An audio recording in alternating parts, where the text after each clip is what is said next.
Pardonne-moi, mon Dieu, pardonne-moi. Sauve-moi. Sauve-moi, mon Dieu. Oui, oui, j'admets que tu existes. J'admets que tu existes. Sauve-moi. Ou alors tue-moi, tue-moi. C'est trop dur, cette souffrance. C'est trop dur. Non, Lisa. Non, mon Dieu, Lisa, aide-moi encore. J'en peux plus, j'en peux plus. S'il te plaît, aide-moi. Aide-moi. Aide-moi, mon Dieu.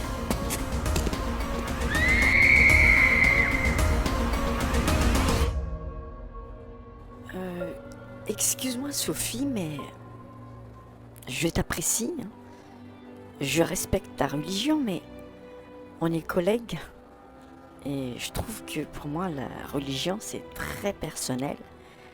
Et tes histoires de Dieu, là, ne m'intéressent pas du tout. Et franchement, tu me déçois un peu.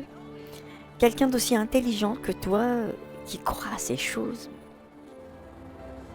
Mais Sophie, je ne suis pas religieuse comme toi, mais j'aime la justice. Je défends les causes des homosexuels, des pauvres, des faibles. Enfin, je te respecte, mais respecte le fait que je ne crois pas en ton Dieu. Jésus est un mythe. C'est une histoire inventée pour exploiter les faibles, genre donne ta joue gauche si on frappe la droite. Mais ouvre les yeux. Ok. Pardonne-moi si je t'ai choqué, Nicole. Mais comprends-moi, tu es mon ami au travail et je t'aime bien, je t'aime beaucoup. Et imagine-toi voir quelqu'un se diriger vers un ravin, quelqu'un que tu aimes. Tu ne l'avertirais pas?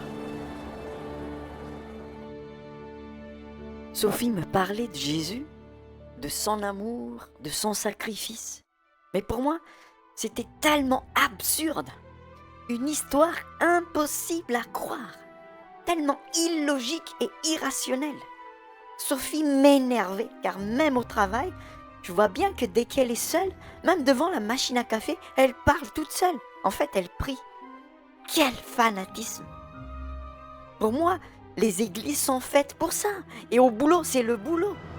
Même dans les métros, non seulement il y a des mendiants qui perturbent les gens, mais maintenant il y a ces fanatiques qui perturbent la tranquillité des gens en parlant de Jésus dans le métro. J'en avais marre. Les églises sont faites pour ça, pas le métro. Mais je ne savais même pas ce que cela voulait dire réellement, le mot église. Et puis, cette nuit, cette fameuse nuit qui a changé toute ma vie, toute la vie de la planète Terre. Nous rentrions d'une fête d'école de Tia, la fille de Sophie, et après l'avoir amenée manger son plat préféré, nous avons emmené Tia et Noémie, ma fille, manger une glace au bord de la mer. Les filles étaient en train de s'amuser quand, soudain,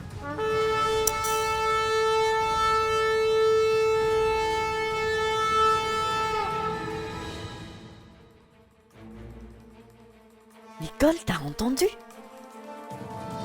Ben oui, c'est un bateau. On est au bord de la mer. Non, c'est pas un bateau. Non, c'est... Seigneur, ça commence.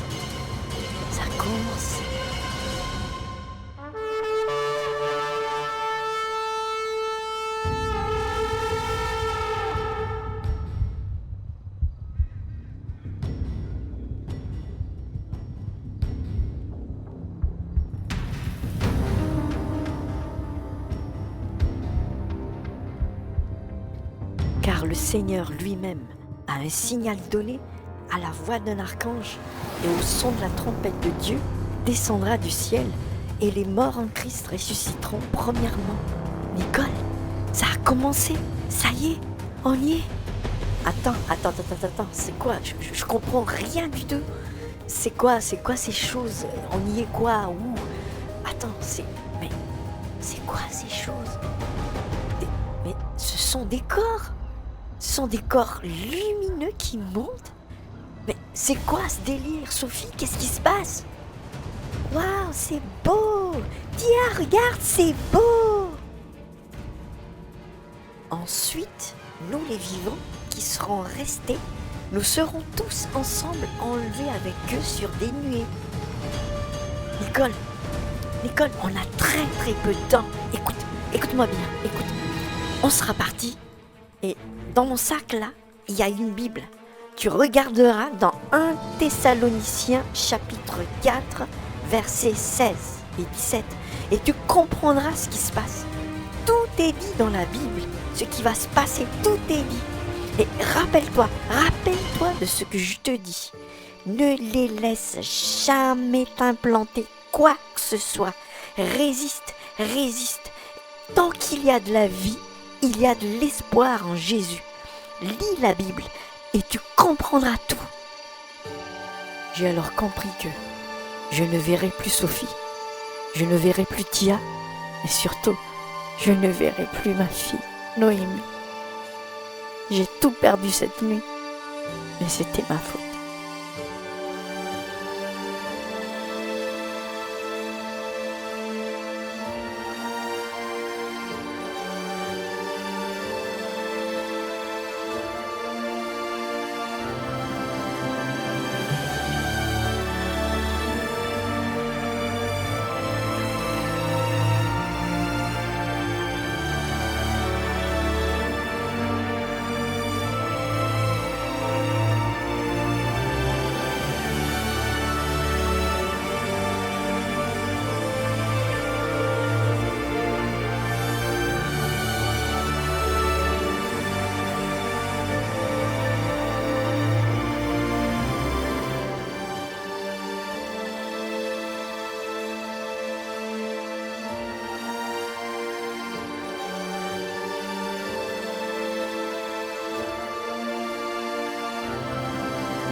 Jésus a dit à ces personnes, « Vous êtes la lumière du monde. » Ce jour-là, toutes les lumières du monde ont été enlevées de la terre.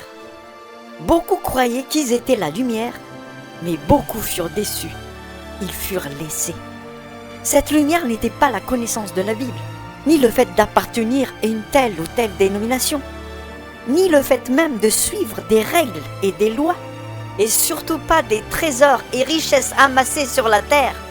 Mais cette lumière, c'était la présence du Christ, la présence de l'amour authentique du Christ en chacun de ces êtres enlevés, car ils avaient le cœur pur devant le Seigneur.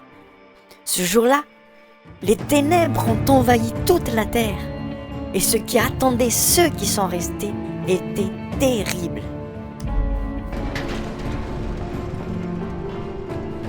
Persécution très dure pour les chrétiens non enlevés et qui choisissaient de garder leur foi. Mais c'était tellement dur que beaucoup ont renié Jésus. Maintenant moi, la femme athée qui persécutait ceux qui prêchaient dans les métros, je regrette. Maintenant car les métros sont désormais impraticables. À cause de l'insécurité, les agressions et les attentats quotidiens.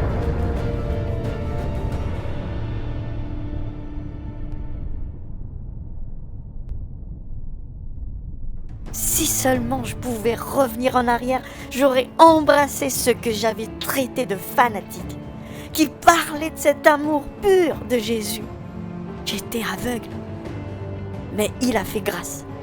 Après avoir passé des moments terribles en prison, violé, torturé, je fus libéré d'une manière miraculeuse et je fais partie de la résistance avec des frères, tous des anciens chrétiens, laissés lors de l'enlèvement, mais qui, comme moi, ont gardé l'espoir en Jésus.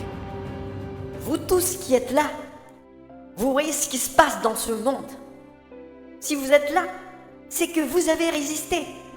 Aujourd'hui, si vous n'avez pas la puce électronique implantée en vous, Vous ne pouvez plus acheter, vendre, ni faire quoi que ce soit. Vous êtes traqués, torturés, massacrés. Mais vous avez choisi de résister. Nous avons raté l'enlèvement, mais Dieu nous donne une seconde chance. Ce sera dur, très dur. Mais je me rappellerai toujours de ce qu'une amie m'a crié pendant qu'elle s'élevait vers le ciel. Tant qu'il y a la vie, il y a toujours l'espoir en Jésus. Alors résiste, résistez, méditez l'histoire d'Étienne dans la Bible et vous tiendrez devant la mort. Vos téléphones, tablettes, ordinateurs sont contrôlés. La Bible est interdite et ils savent qui détient la Bible sous forme électronique. Nous sommes obligés de revenir à la forme papier, mais la plupart a été détruite, brûlée, mais il en reste. Méditez, apprenez les versets par cœur et encouragez-vous les uns les autres. La parole de Dieu reste vraie. Apocalypse 2:10. Sois fidèle jusqu'à la mort et je te donnerai la couronne de vie.